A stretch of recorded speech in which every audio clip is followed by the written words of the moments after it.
Assalamualaikum warahmatullahi wabarakatuh. Perkenalkan, saya Safira Ananda, berasal dari Prodi Farmasi tingkat 3. Di sini saya akan menjelaskan jurnal penelitian oleh Setiawan dan Astuti 2022 yang berjudul Efektivitas Bekam terhadap penurunan tekanan darah sistol pada pasien hipertensi.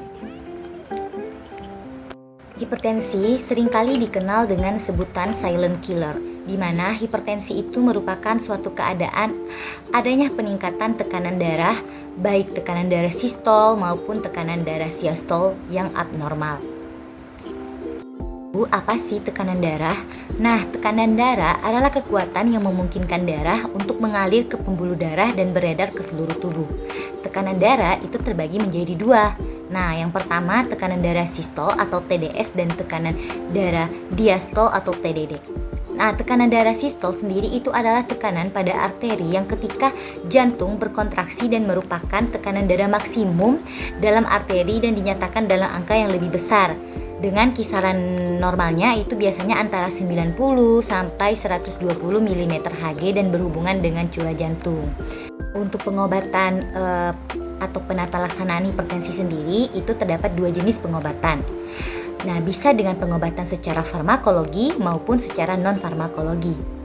Pengobatan farmakologi itu dapat menggunakan obat-obatan seperti ACE inhibitor, beta blocker, calcium channel blocker, diuretik, dan vasodilator. Nah, sedangkan untuk pengobatan non-farmakologis itu merupakan pengobatan alternatif, yaitu tanpa menggunakan obat-obatan dalam prosesnya. Salah satu jenis pengobatan non-farmakologi yang dapat digunakan untuk hipertensi adalah bekam. Ada yang udah tahu bekam itu apa? Bekam itu adalah metode pengobatan dengan penyedotan kulit di bagian-bagian tertentu untuk mengeluarkan racun dan oksidan dalam tubuh melalui torehan-toren tipis yang mengenai pembuluh darah kapiler pada epidermis. Seperti itu contoh gambarnya ya teman-teman. Nah, banyak masyarakat itu memilih untuk melakukan pengobatan bekam sebab pengobatan ini tuh tidak memiliki efek samping pada pengobatan hipertensi. Ini secara empirisnya ya. Selain itu, untuk mengurangi tekanan darah, bekam juga efektif mengurangi gejala yang berhubungan dengan hipertensi. Lalu, bagaimana mekanisme kerja bekam? Nah, terdapat pada proses penusukan nih yang penyebabnya keluarnya heat shock protein atau HSP70 yang akan mengaktifasi nitrit oksid. Kemudian, nitrit oksid itu akan menyebabkan suatu kondisi relaksasi dan vasodilatasi pada pembuluh darah sehingga dapat menurunkan tahanan dari pembuluh darah dan tekanan darah terutama sistol akan mengalami penurunan. Seperti itu. Bekam juga mampu meningkatkan pelepasan endorfin, vakumisasi dan skarifikasi yang dilakukan akan menstimulus sel keratinosit pada kulit yang selanjutnya akan menghasilkan beta endorfin. Peningkatan endorfin ini akan memberikan efek relaksasi.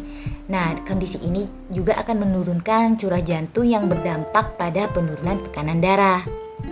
Pada penelitian ini kan saya akan membahas mengenai penelitian oleh Setiawan dan Astuti 2022 yang berjudul Efektivitas Bekam terhadap penurunan tekanan darah sistol pada pasien hipertensi. Nah, di mana pada penelitian ini dia menggunakan desain penelitian kuesi eksperimen dengan model rancangan pre-post test with control design. Jumlah responden yang digunakan pada penelitian ini sebanyak 32 orang yang menderita hipertensi, di mana 16 responden itu merupakan kelompok kontrol. Kelompok kontrol ini maksudnya kelompok yang dia itu tidak diberikan terapi bekam. Jadi ada 16 pasien yang mengalami hipertensi namun dia tidak diberikan terapi bekam. Lalu ada 16 responden juga yang itu merupakan kelompok eksperimen, di mana kelompok eksperimen ini adalah kelompok yang diberikan intervensi terapi bekam. Seperti itu. Hasil dari penelitian ini menunjukkan bahwa terdapat perbedaan yang signifikan pada tekanan darah sistol setelah diberikan intervensi bekam pada kelompok eksperimen.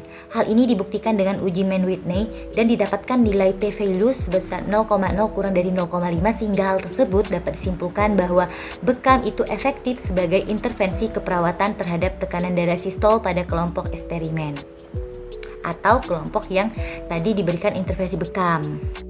Penurunan tekanan darah sistol yang terjadi setelah dilakukan intervensi bekam sesuai dengan teori nitrit oksid yang menyatakan bahwa pada kondisi hipertensi, terapi bekam itu sangat bermanfaat dalam membantu penurunan tekanan darah. Hal ini itu disebabkan dengan adanya mekanisme kerja dari bekam tadi, yakni pada proses penusukan menggunakan jarum steril yang kemudian dapat meningkatkan produksi nitrit oksid atau endothelium derived relaxing factor atau EDFR yang akan menyebabkan terjadinya vasodilatasi pada pembuluh darah sehingga tekanan darah itu akan mengalami penurunan. Nah, dari penelitian ini dapat kita ketahui bahwa setelah diberikan intervensi bekam sebanyak 1 kali, telah dibuktikan bahwa bekam itu efektif sebagai intervensi keperawatan terhadap tekanan darah sistol yang semula tinggi dapat mengalami penurunan, bahkan tekanan darah sistol dapat berubah menjadi kondisi yang lebih stabil. Bahwa dalam kondisi hipertensi, terapi bekam itu bermanfaat membantu dalam penurunan tekanan darah. Hal ini terjadi pada salah satu teknik bekam, yaitu penusukan dengan menggunakan lancet yang kemudian meningkatkan produksi dari nitrit oksid yang memiliki sifat vasodilator pada pembuluh darah sehingga tekanan darah akan menurun. Baiklah, cukup sekian yang dapat saya sampaikan. Saya mohon maaf apabila ada kesalahan kata dan pengucapan. Saya akhiri dengan ucapan wabillahi taufiq wal hidayah. Wassalamualaikum warahmatullahi wabarakatuh.